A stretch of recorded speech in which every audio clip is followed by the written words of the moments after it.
तेलंगणाची आणि आंध्र प्रदेशची फेमस अशी रेसिपी ही. तुम्ही एखाद्या वेळेस याला बघून असं म्हणाल की अरे हे काय आहे?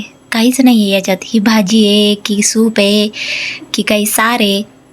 तर मला पण जेव्हा माहीत नव्हतं तेव्हा मला पण असाच प्रश्न पडायचा की ही रेसिपी नेमकी काय? पण खरं तर ते माझं अज्ञान होतं. मला बाहेरच्या राज्यातलं फूड कल्चर काही माहीत नव्हतं तेव्हा.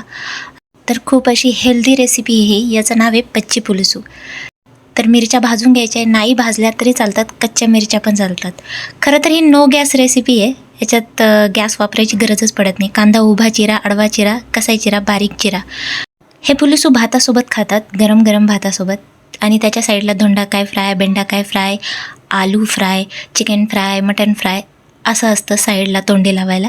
आणि हे कॉम्बिनेशन खूप जास्त छान लागतं. हे मिरच्या जरा जळाल्या होत्या तर त्याचं ते स्किन मी काढून घेतले. आणि मिरची आणि हा कढीपत्ता आहे बारीक चिरलेला, खूप सारी कोथिंबीर आणि आपला कांदा.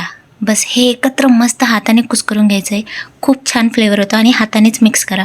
नंतर माझ्या हाताची आग पण झाली खूप, पण तरी ते हातानेच करा. आणि त्यानंतर जाणार आहे आपलं सगळं चिंचेचं पाणी त्याच्यात. त्यानंतर मीठ टाका आणि थोडासा गूळ टाका.